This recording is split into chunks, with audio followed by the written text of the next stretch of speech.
네, 말씀드리겠습니다. 어, 일단 그 초록에서 간단히 말씀드릴게요. 그러니까 마르크스의 추상력은 아시다시피 자연과학은 실험이라는 가장 확실한 방법이 있습니다. 그건 뭐 누구도 부인할 수 없습니다. 부정할 수 없고요. 실험을 통해서 만들어진 어떤 공식이나 그다음에 어떤 결과물들이 사실 어떻게 됐든 우주를 날아다니고 있습니다. 실험실을 통해서 만들어진 것이 어쨌든 간에요. 사회과학은 그거 없어요. 그럼 사회과학은 어떻게 해서 뒤에 과학자를 어떻게 붙이냐, 어떻게 해서 사회과학이 될 수 있냐. 이게 사실 관건입니다. 이 포인트입니다. 그래서 사회과학이 과학이 되기 위한 그 조건, 그 과정, 한번 살펴보자. 그런 차원에서 쓰여진 글입니다. 서론에서 말씀드린 것은 앞에서 제가 말씀드렸는데 그 이제 두 번째 단락에 보시면은 대표적으로 포퍼가 마르크스의 이론을 가짜 과학으로 규정했습니다. 그다음에 두 번째는 뭐냐면 이윤율 정화 법칙을 비마르크스주의나 반마르크스주의자들이 비판하면서 어떤 식이었냐면 이윤율 정화 법칙이 틀렸다. 이윤율 정화 법칙을 마르크스가 이렇게 예측을 했는데 사실상 현실과 틀린 부분이 너무 많다. 물론 현실적으로 달라진 부분도 있죠. 그런데 이렇게 대표적으로 이 두 가지 문제, 이 도저히 논쟁이자 쟁점이죠. 이것이 잘못된 것이다. 이 잘못된 것을 갖다가 제가 여기서 한번 이거를 한번 확인해 보겠다. 이런 의미에서 제가 이 글이 시작되었습니다. 그러면 이제 이쪽으로 가서 다음 쪽으로 넘어가겠습니다. 과학혁명과 패러다임의 전환. 거기서 이제 뉴턴과 실증주의 과학으로 가겠습니다.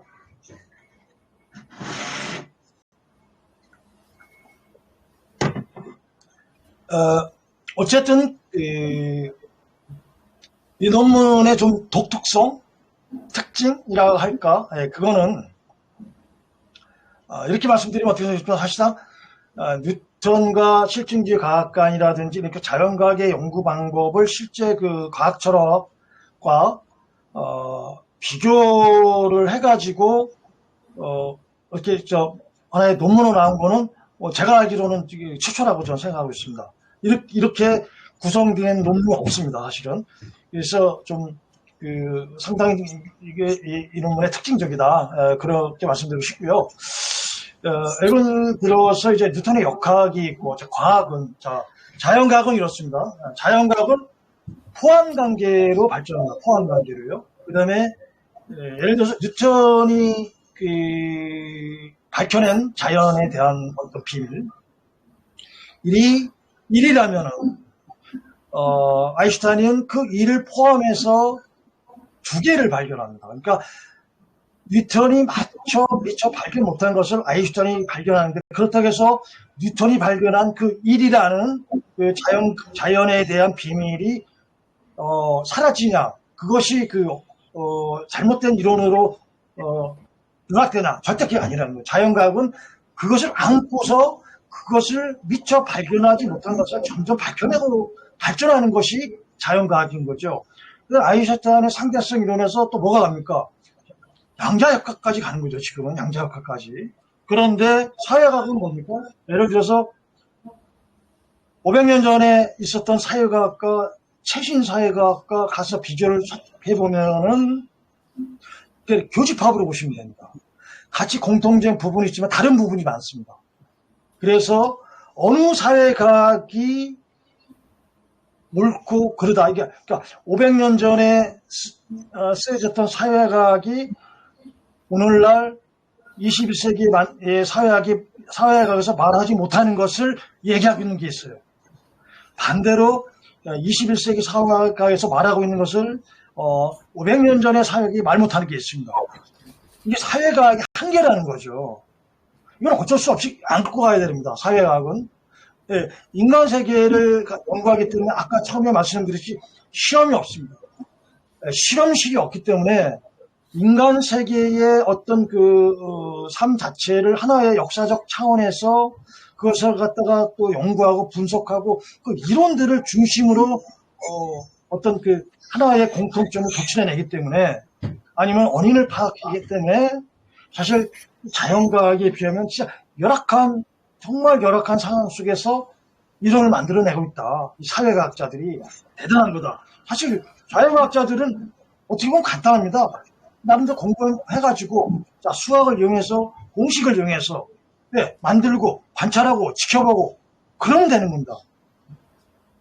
그런데 사회학자들은 뭐 만들고 관찰하고 지켜본다고 해서 될 일이 아니죠. 그래서 요 뉴턴의 실증주의 과학과는 사실 뭐냐면은 뉴턴의 제시하고 있는 과학과는 사실은 뭐냐면 기계적 세계관입니다. 뉴턴의 제기하고 있는 것은요. 이 기계적 세계관은 무슨 말씀이냐면은 간단하게 말씀드리면 세계가 어떤 공식 안에서 규칙적으로 작동하고 있다는 거죠. 그래서 뉴턴의 역학이 세계에 우리에게 알려졌을 때 뉴턴의 과학과는 한마디로 말씀드리면은 이 우주는 뭔가 짜진 공식 속에서 기계적으로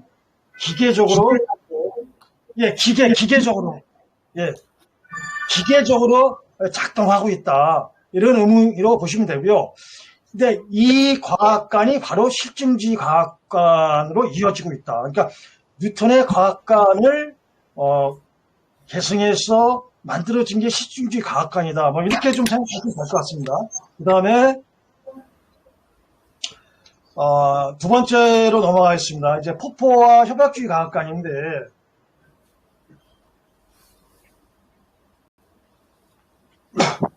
이 협약주의 과학관은 어떻게 보시면 되냐면요.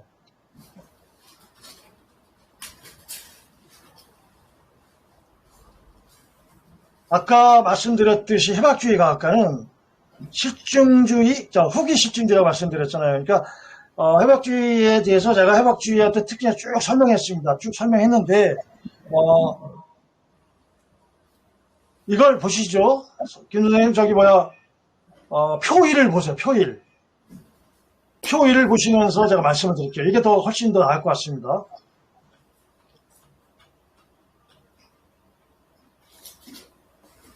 네. 표일을 보시면은 고전과학이라고 이렇게 나와 있죠. 현대과학이라고 나와 있죠. 그래서 이 고전과학은 아까 말씀드린 뉴턴의 역학입니다.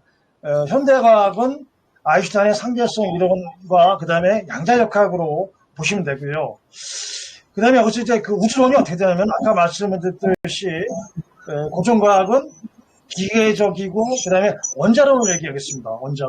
원자가 쉽게 얘기하면 이게 나중에 사회 이론으로도 사회과학 방법으로도 이게 연결이 되는데 사회는 개인의 합의다. 베버가 주장한 거죠. 사회는 개인의 합의다. 이거 베버가 주장한 거죠. 즉 원자론을 기반으로 했습니다. 결정론은 뭐냐면 기계적이니까 이미 우주는 결정되어 있는 거죠. 그거를 과학자들이 계속 밝히고 있다. 이거는 겁니다. 이미 우주의 운명은 결정되어 있다. 이런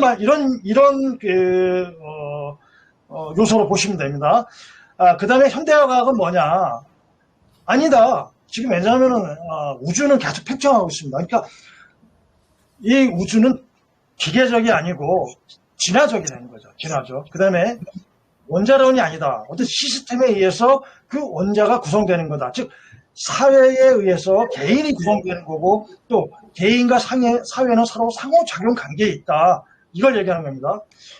그리고 이 결정론이 아니고 총체성이다. 이 총체성이라는 개념은 막스한테서 봅니다. 마르크스 동계예요.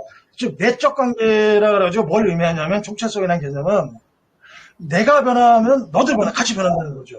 저쪽이 변하면 나도 변하고, 그러니까 시스템이 변함으로 인해 가지고 어떤 개인 그 원자 이런 물질이 나타나는 겁니다. 사실은 우주의 실제 과학적으로 우리가 그 살펴봤을 때 우주의 어떤 시스템에 의해서 원자나 이런 원자 물질들이 변하지 물질이 변해가지고 시스템을 이룬다는 게 아닙니다. 그러니까 지금 영 반대되는 일을 하고 있는 거죠.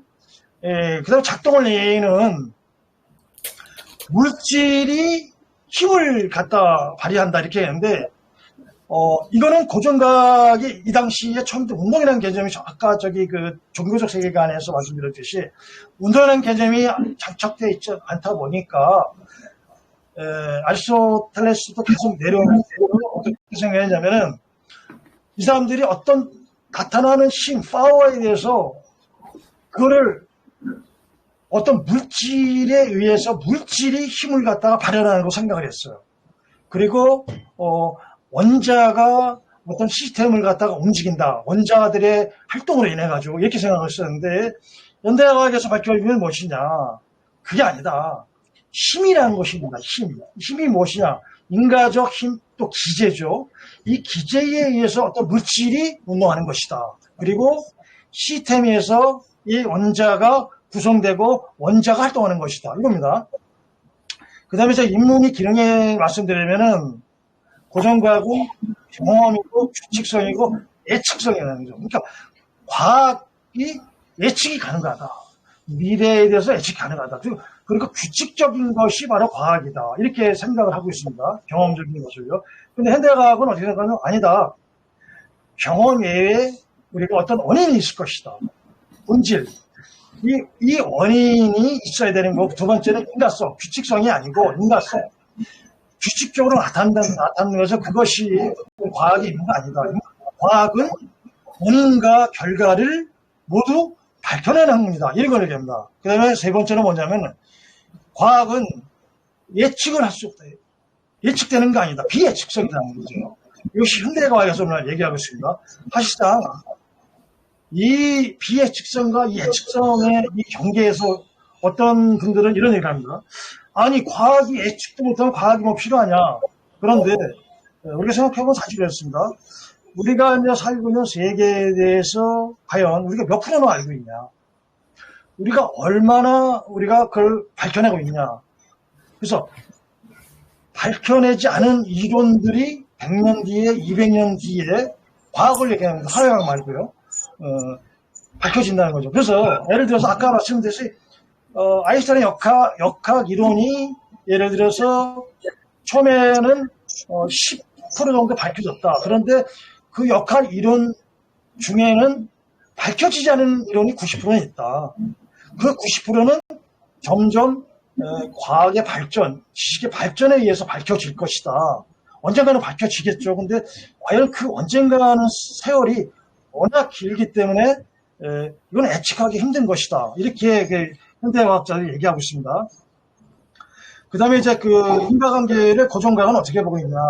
단일, 그 다음에 환원시키고 있죠. 환원시키고 있고, 그 다음에 현대과학은 상호 같이 작용하는 거죠. 상호, 시스템과 원자와 시스템이 상호 작용하는 관계고, 그 다음에 발현적 속성이란 뭐냐. 여기서 환원주의 발현적 속성 말씀을 드리는데, 발현적 속성이라는 것은, 인간도 마찬가지고, 예를 들어서, 원자가 있고, 분자가 있고, 그 다음에 뭐 생물학, 화학이 있고, 물리학이 있고, 생물학이 있고, 뭐 학문이 이렇게 특이가 져 있습니다.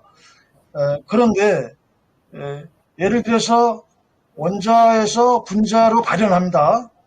그런데 그 발현한 분자가 다시 원자로 되돌아가지는 않습니다. 그 발현적 속성이라는 것이 이게 인간 사회에서 마찬가지고 인간이라는 것이 자체가 인과관계라는 거죠. 인과성을 가지고 있다. 그래서 이 발현적 속성이 바로 이 인과관계에 포함되는 거죠. 이 발현적 속성이 그러니까 고정과학에서는 환원시킵니다. 환원되지 않는 거죠. 예를 들어서 물리학이 있고 화학이 있고 생물이 있고 생물학이 있고 생물학 다음에 또 또 있습니다. 그런데 거기에서 그 층위가 져 있기 때문에 이 층위에서 물리학에서 만약 화학으로 발전한다, 발전은 됩니다. 다시 되돌아가지는 않습니다. 이런 부분이 이제 그 바른 속성이라고 얘기하는 건데, 그 환원주의에 다른 거죠. 환원된다는 것은 쉽게 얘기하면은 분자가 됐다가 다시 분자가 원자로 다시 환원된다는 것을 얘기하는데, 그건 실제 자연과에서 없는 일이다, 이렇게 얘기를 하는 겁니다.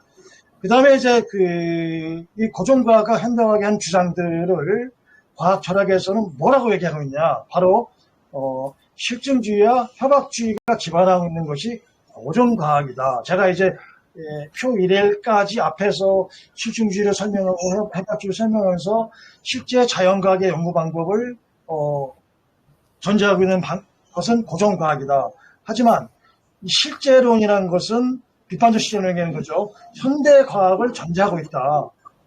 이거를 갖다 제가 앞에서 실증주의와 협약주의와 비판적 실제론은 이론을 비교 분석하면서 현대과학의 연구 방법과 함께 결합을 시켜서 이런 결과를 도출한 것입니다. 자, 그러면은 표 1을 보겠습니다.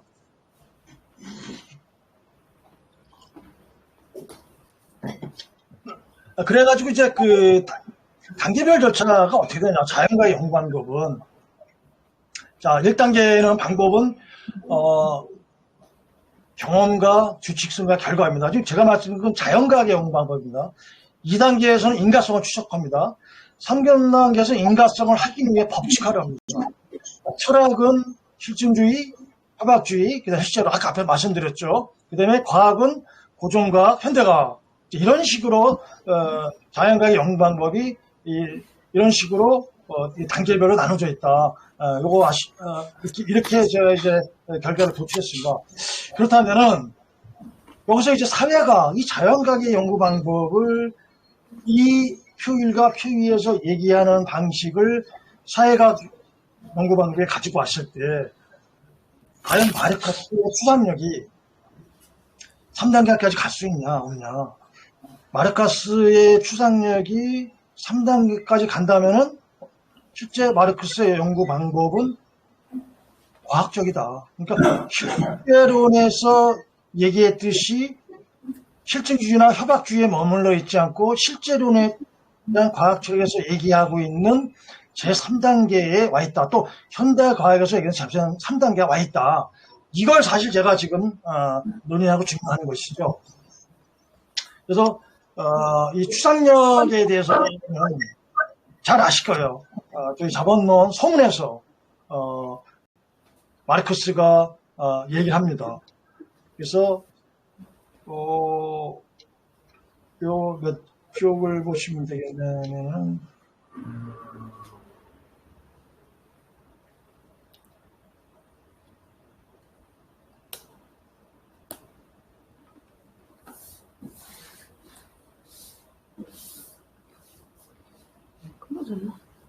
네, 여기 잠깐만요. 예, 여기 보겠습니다.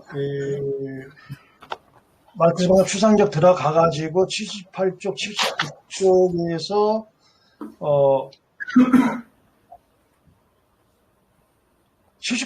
79쪽에 보시면은 거기 두 번째 단락이죠. 두 번째 단락. 이게 이제 여기서부터 뭐 이렇게 마르크스 정치경제 비판 요강에서 우리가 뭐 다 공부한 내용들이죠, 사실상은.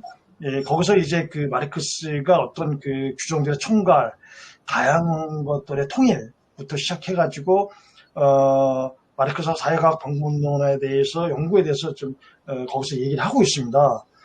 그래서 그 부분에 대해서, 사실, 뭐 구체부터 시작해가지고 구체, 경험, 그 다음에, 뭐 실제 부분까지 나가는데, 이걸 하나부터 10까지 설명하기에는 뭐 시간적으로는 그렇고, 그래서 어쨌든 그 정치경제 비판 요강에서 그리고 어디서 얘기하냐면 그 정치경제 비판을 위하여해서 거기서 또 얘기했죠. 정치경제 방법, 예, 거기서 얘기했습니다. 그런 부분에 마르크스가 얘기한 어떤 과학적 연구 방법이 사실 거기 들어 있습니다. 그런데 이제 문제는 뭐냐면은 지금까지 그 막스, 아까 제가 서론에서 말씀드렸듯이 포포가 그 가짜가 이제 그 막스 과학을 비판했는데, 포포는 사실 후기 실증주의랑 마찬가지입니다. 그러니까 포포가 전제하고 있는 과학적 연구 방법이 아까 우리가 앞에서 살펴보았듯이 그 실증주의 과학관을 전제하고 있습니다. 그 실증주의 과학관을 전제하고 있다 보니까 당연히 오독할 수밖에 없고 마르크스의 이론을 제대로 분석할 수가 없는 거죠. 그리고 이 당시만 해도 비판적 시점이 없다 보니까 어쩔 수 없는 한계죠. 포포의 한계죠. 그래서 가짜 과학이라기는 그 사람 검증되지 않으면 그걸 모든 것을 가짜로 얘기하는데 검증되지 않는다고 해가지고 지금 실질적으로 자연과학에서 검증되지 않는 것들이 얼마나 많습니까? 무지나 많습니다. 검증된 거는 0.00%죠. 실제 감정된 건 없습니다. 그래서 다음 80쪽으로 넘어가겠습니다. 그래서 81쪽으로 가시면은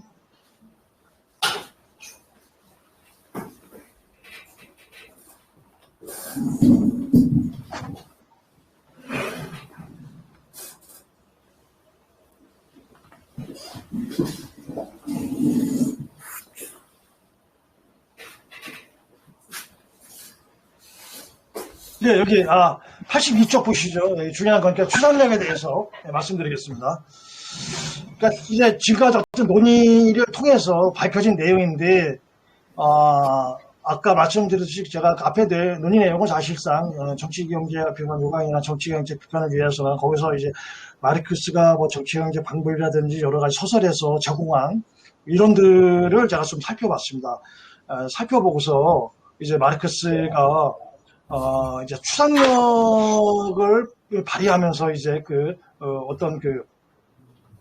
연구 과정을 설명하고 있습니다. 그러니까 서문에 나와 있죠. 저번은 서문에 나와가지고 쭉 나갔는다. 여기서 보시면 저기 두 번째 단락에서 읽어볼게요.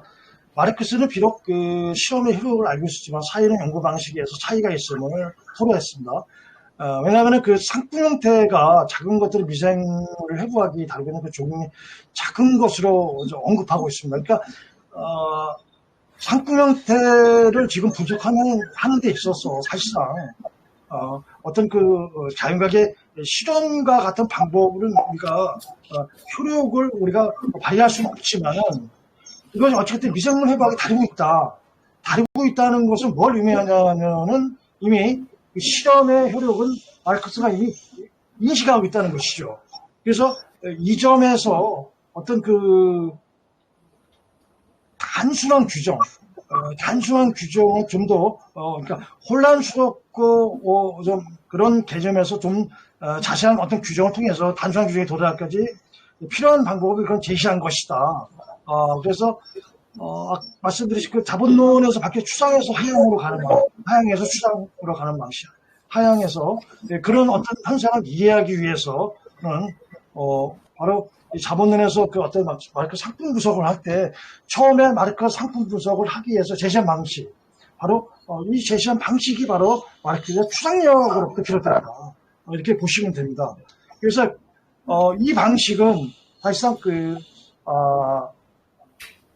상품 분석을 위한 과정인데 아까 표 2에서 봤을 때 2단계라는 거죠. 그러니까 상상된 것을 이제 이런 얘기합니다. 상상된 것과 상상적인 것인데 상상적인 것은 실제하지 않는 것이다. 그러니까 상상된 것은 실제할 수 있다. 이런 얘기를 하는 거거든요. 그래서 이 단계가 우리가 상품 분석을 마르크스가 아주 미생물의 어떤 해부학을 사례로 들었던 이유는 뭐냐면은 바로 원인을 추적하기 위한 어떤 모델을 구성하는 단계다.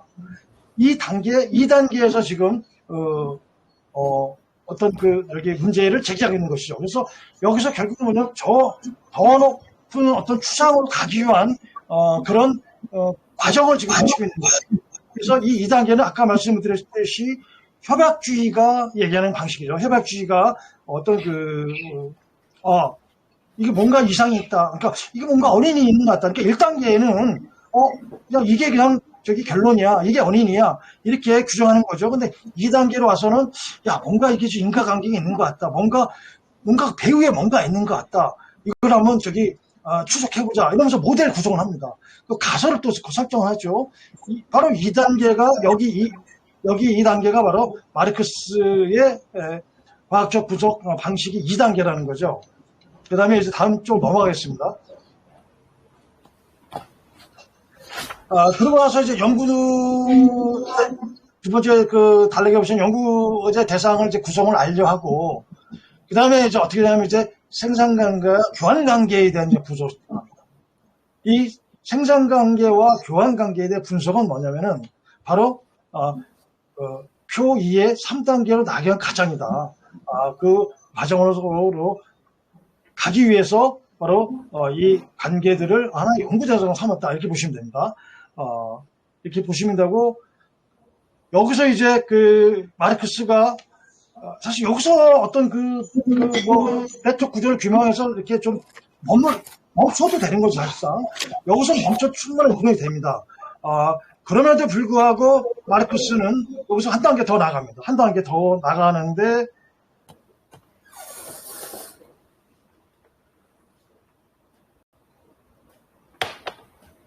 한 단계 더 나가는 단계를 84쪽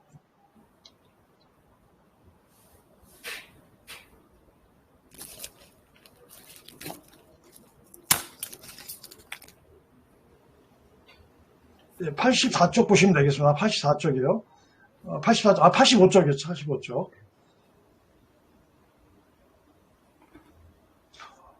이제 두 번째 단락을 보시면요.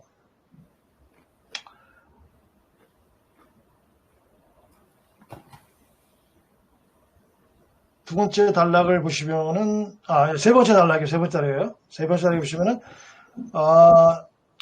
이제 마르크스가 이제 2단계에서 이제 그 어떤 나름대로 그 과학적 단계에서 문제를 제기하고 준비를 합니다. 그 다음에 이제 이 3단계 이제 법칙화 과정으로 넘어옵니다. 그때 이제 그 마르크스가 어떤 그 제시했던 근거들 또는 그 어떤 자연의 법칙화 과정 또 어떤 그 진술들 이런 방금 앞에서 말씀드린 그런 과정들은 사실 실제 자연과학 연구 방법에 상응한다. 이런 말씀드리고 싶고요. 그 다음에 여기서 말씀드린 것은 뭐냐면은 마르크스가 이제 논증한 부분을 제가 직접 또 한번 말씀 읽어보겠습니다. 자본주의 생산의 자연 법칙들로 발생하는 문제는 이 법칙들 자체에 있으며 움직일 수 없는 필연성을 가지고 작용에 건처되는 이 경향도 자체에 있다. 그래서 그러면 이제 과학적 법칙에 대한 그 실제론의 주장, 그러니까 마르크스가 얘기한 그 실제로 주장과 실제로의 주장은 마르크스의 말은 어떤 경향이라는 법칙과 경쟁과 양립이 가능하다는 거죠. 그러니까 그 양립 가능한 이론이 있기 때문에 그럼으로 인해서 마르크스의 이론은 결국 3단계에 갔는데 또 하나 말씀드리고 싶은 건 뭐냐면은 마르크스는 사실상 이 자본론을 서술하기 전에 경험적 자료를 오랫동안 축적했습니다. 그 실험의 과정이 아니고 오직 추상의 힘으로 대량의 자료를 또 거미의 견점들을 정리했죠. 이런 작업 과정을 통해 가지고 어떤 이론을 생산했지. 그러니까 경험적 자료를 축적하지 않은 상태에서 시작은 안 했다는 거죠. 어마어마하게 축적하고 그것을 직접 연구하는 과정이었다. 근데 이 과정이 자본론을 서술할 때도 마르크스가 사실 적용시키는데 뭐라고 얘기하냐면 이제 화학적 시약을 대신하는 추상화의 힘의 관계 그리고 다양한 구조들의 통일로서의 어떤 구체적인 간에 이야기하는 제시한 방법이죠. 그러니까 마르크스가 자본론에서 그 추상력을 얘기합니다.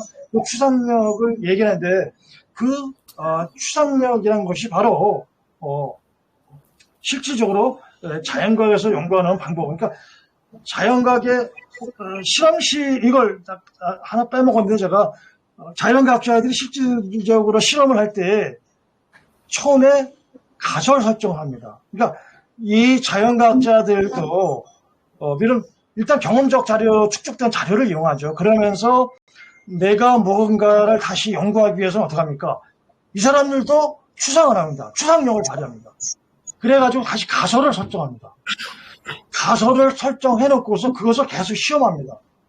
시험하고서 또 1단계, 2단계, 3단계 넘치면서 그 다음에 확인이 되죠. 확인이 되면 또 시험합니다. 계속해서 시험하고 계속해서 반복하면서 그 다음에 마지막에 그 이론을 법칙화하는 것이죠. 그 이론을 법칙화하는 것이지 그 실증주의나 해박주의가 얘기하듯이 경험된 자료, 축적된 자료 하나만 가지고, 그 다음에 어떤 그 규칙적인 관계가 하나 나왔다, 뭐 일반적인 어떤 그 결과가 나왔다, 이것만으로 법칙화 안 한다는 거죠. 근데 어쨌든 실증주의나 협약주의는 규칙적인 결합이라든지 어떤 일관적인 어떤 그런 상태가 나오면은 그것을 바로 인과 과정 또 인과 법칙으로 바로 법칙화해 버립니다.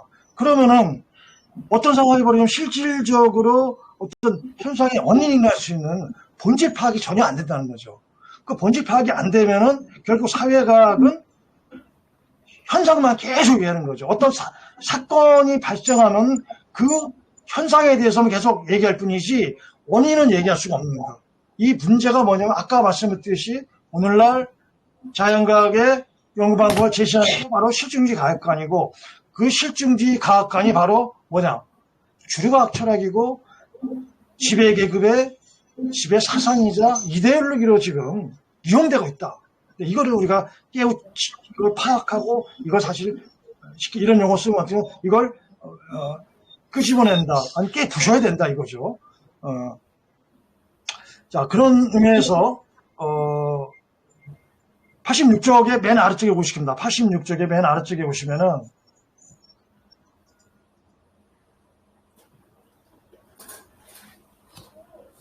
맨 아래쪽에 보시겠어요. 맨 아래쪽에 보시면은 사실상 그 마르크스가 제시한 이론이 19세기잖아요. 그런데 19세기에 제시한 이론과 그 다음에 20세기에 이론체로 제시한 이론들이 많이 있습니다. 실증주의 과학관이 있었고 회박주의 과학관이 있었고 그러니까 이 20세기의 학자들보다 앞섰다는 게 사실 시사하는 바가 큽니다. 그다음에 두 번째는 뭐냐면은 뉴턴의 기계적 과학관이죠. 그 다음에 이 기계적 과학관을 이제 87쪽 넘어가겠습니다. 기계적 과학관을 마르크스는 사실 거부했습니다. 제가 이 논문을 1차적으로 제출했을 때 심사평이 나왔습니다. 그러니까 어떤 심사위원이 어떤 반론을 제기했냐면요. 마르크스는 뉴턴 과학의 제가 볼 때 경제학자, 마르크스 경제학자예요. 뉴턴 과학을 전제하고 있다 이렇게 얘기했습니다. 그래서 제가 좀 순화시켜서 얘기를 했는데 과연 마르크스가 뉴턴 과학을 전제했냐 안 했냐 그 젤렌이라고 아실 겁니다.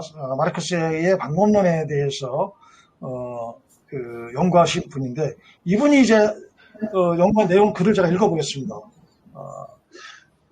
한 가지 중요한 질문을 합니다. 근데 그분의 질문을 제가 이런 식으로 답변했습니다. 마르크스에 의해서 갈릴레오적, 즉 기계적, 뉴턴의 역학이죠. 인과성은 어떤 역할을 하는가 하는 질문이 그것이다. 그래서 마르크스는 자신의 탐구 대상, 즉 자본주의 생산 양식을 갈릴레오, 뉴턴적 과학, 즉 기계적 특성의 체계에 적합한 유형의 과학적 사회 지배로부터 완전히 제외시켜버립니다. 마르크스는 제외시켰어요. 이 부분에 대해서는 어디에 나오냐면요. 헬레니도 얘기하지만은 그 신성가족에 보시면은 신성가족에 보시면 신성가족도 있고요. 그 다음에 경제철학 초고에도 나오고 이렇게 이렇게 나오진 않지만은 과학에 대해서 마르크스가 자기의 의견을 제시한 게 있습니다. 경제철학 초고에 나오고 신성가족에도 나오고 거기서는 실질적으로 마르크스가 어떤 과학을 옹호하고 또 선호하고 어떤 과학을 갖다가 두고 있는지 나와 있습니다. 그런데 이제 젤레니가 그 부분에 정확하게 또 설명을 해줬죠. 그러면서 마르크스 따르면 자본주의 생산 양식이 결정체도 아니고 시계와 유사한 자기 운동체도 아니다. 그것은 지속적인 발전 속에는 일체이며 그것의 각 측면들은 오로지 운동 속에서 대상의 운동의 전제와 결과로서 동시에 존재한다. 이렇게 그 젤레니가 이제 그 얘기를 했습니다. 그러면은 그 뭐냐면은 마르크스의 이론은 결정론적이고 그다음에 기계적이고 규칙적이고 이런 뉴턴과학의 고전과학이죠. 실증주의와 협약주의 과학관이 전제했던 과학, 자연과학. 예. 이거는 완전히 마르크스는 이걸 완전히 거부했다는 것이죠. 그런데 이 당시에 마르크스가 아이러니한 거죠. 아인슈타인이 태어나지도 않았고 양대학교 나오지도 않았는데 또 불구하고 아인슈타인과 그 양자의 세계는 일종의 시스템에서 원자로의 원자, 시스템과 원자의 관계, 그 다음 상호작용, 그 다음 발현적 속성, 이런 과학적 어떤 그 설명을, 그런 어떤 과학적 이론을 갖다가 마르크스가 이 당시에 제시하면서 거기에 부합한 이론을 제시했다는 것은 제가 볼 때는, 이게 보통 문제 아니구나. 이제 이런 생각을 할 수밖에 없는 거죠. 어쨌든, 결론적으로 말씀드리면은, 여기서 이제 87쪽 아래 있죠. 87쪽 아래. 87쪽 아래. 표1과, 그러니까 과학적 방법으로 도식한 게 바로 표1과 표2죠. 87쪽 맨 아래입니다. 표1과 표2인데, 이것을 기준적으로 삼을 때, 실증주의는 규칙성에 의한 예측 가능한 과학관이고, 표1의 고정과학은 충족하나, 현대과학은 미충족한다. 그 다음에 표2는 1단계에 머물러 있다. 실증주의 과학관을 제가 지금, 규정한 거죠. 협약주의는 비록 과학의 시적인 특징 규칙성인 인과성에서 포착했습니다. 그러나 더 이상 앞으로 나가지 못하는 거죠. 그러니까 표1의 고정과학은 충족하나 현대과학은 충족하지 못한다. 그리고 여전히 암묵적으로 실증주의 과학관에 머물러 있다. 그렇게 말씀드릴 수 있습니다. 이와 보면 마르크스가 사회과학의 방법으로 제시한 추상력, 그리고 이제 88조 넘어갔습니다. 바스카의 실제로는 고전과학으로는 사회와 자연을 충분히 설명할 수 없음을 근본적으로 파악해냈다. 그 다음에 규칙적인 관계가 아니고 인과성을 파악하는 것이 과학이다. 그리고 세계가 기계적이 아니고 어떤 총체적으로, 이 총체적이라는 개념, 아까 총체성 얘기했지만 사실 사회에서도 이 총체성이 상당히 중요한데, 예를 들어서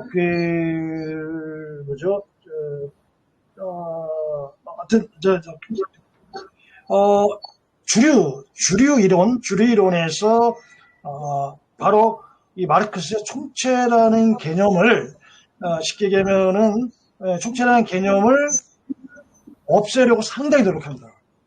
이 총체라는 개념이 상당히 중요한데 이 총체라는 개념을 없애려고 노력합니다. 그래서 어쨌든 간에 이 표1과 표2 모두를 마르크스의 이론은 충족하고 있다. 그래서 여기서 말씀드리고 싶은 건 뭐냐면은 과학은 예측성이 아니고 비예측성이다. 이랬을 때 아까 인율 저법칙을 얘기했는데 또 가짜학을 얘기했는데 마르크스의 이론이나 마르크스의 주장이나 실제 자연과학에는 사실상 어떤 예측 능력에 집중하지 않는다는 거죠. 뭐냐면은 앞에 사회과 철학 쪽에서 제가 넘어간 부분인데 사실 과학은 실천입니다. 그러니까 실천적 활동이 과학으로서 가장 중요한 것입니다. 자연과학의 가장 중요한 것은 예측이 아니고 실천적 활동입니다. 실천 활동은 뭐냐? 우주의 법칙을 만들어내는 것이 중요한 게 아니고 우주의 법칙을 하나씩 해가지고 비행기를 만들고 우주선을 만들어서 쏘아 올리는 게 더 중요한 것이죠. 우리 일상 삶 속에서 과학적 이론이 하나의 인간의 삶에 적용이 되면서 이게 실천적 활동인 거죠. 자연과학도 실천적 활동이 중요하지만 사실 사회과학도 마찬가지인 거죠. 근데 이런 실천적 활동이 이게 실천적 적합성이라고 하는데 이런 부분에 대해서는 주목하지 않고 예측 능력이 자기네들이 경험보다 떨어졌다고 얘기하면서 인율 저하 법칙이 그게 마르크스가 얘기한 게 틀렸다고 얘기하는 대부분의 학자들은 결국은 2단계에 머물러서 그 과학관의 실증주의 해박주의 과학관을 기반으로 얘기하고 있다. 그래서 예를 들어서 오독이다, 오독. 결국 마르크스 이론은 오독한 결과이다. 제가 이렇게 말씀을 드리고 싶습니다. 그래서 결론적으로 말씀드리면은 실증주의 과학관이 지금 가장 중요하죠. 그 과학관이 어찌됐든 간에 오늘날 교과서에 실질적으로 자연과학의 연구 방법으로 제시되고 있다. 그러다 보니까 어릴 때부터 이 주류과학 철학에 길들여져 있다. 이 주류과학의 철학에 길들여져 있는 사고체계를 하루아침에 뒤집어 엎는 게 어마어마하게 힘든 일이다. 그러다 보니까 어쨌든 비주류과학 철학인 비판적 실제론이 점점 설 자리가 없어진다. 그러다 보니까 결국은 오늘 마르크스주의가 우리 마르크스 이론이 점점 더 갈수록 축소되고 있지 않습니까? 그럼 이 축소되고 있는 것을 우리가 어떻게 더 그 영역을 확대시킬 거냐, 이 고민을 하다 보니까 사실은 저 나름대로 이런 이론을 좀 한번 생각해 봤습니다. 그래서 어쨌든 간에 우리가 실증주의 과학관에서 근데 마르크스주의 입장에서는 실증주의 과학관은 내가 나랑 무슨 상관이 있냐 이렇게 말씀하시는데 그건 아닙니다. 왜냐하면은 우리도 자신도 모르게끔 지금 실증주의 과학관이 어떤 과학관인지 우리가 사회과학 본문이 어떻게 제시하고 있는지를 명확하게 우리가 파악하지 않고서는 또 예를 들어서 우리 마르크스의 이론이 마르크스의 주장이 그 이론에 있는 그대로 분석하고 바라보는 것도 중요하지만은 방법론적으로 접근은 더 필요하다 사실상. 마르크스의 이론의 방법론적 접근이 사실상 좀 부실한 편이다. 예를 들어서 알렉스 켈리니코스가 사실상 마르크스 방법론의 방법에 대해서 번역한 책이 있습니다. 우리 정성진 선생님하고 몇 분이 번역을 했는데 사실 거기서도 제가 이제 이 켈리니코스가 좀 제대로 과학과 관련해서 다른 건 몰라도 마르크스의 과학적 방법과 관련해서는 제대로 제시를 못한 걸 제가 찾아냈습니다, 사실은. 그래서 하물며 그런 학자도 켈리니코스 같은 학자도 마르크스의 연구 방법에 대해서 명확하게 제시를 못하고 있는 그런 실정이다. 그래서 이런 것을 좀 우리가 전제를 해가지고 향후 좀 더 마르크스 이론 어떻게 하면 좀 더 널리 알릴 수 있을까 이런 고민을 해야 되지 않을까. 사실은 그런 차원에서 이 글이 쓰여졌습니다. 이상입니다. 그 논문에 있는 게 지금 제 얘기예요. 지금 마지막에 드린 말씀은요. 이상이에요, 선생님.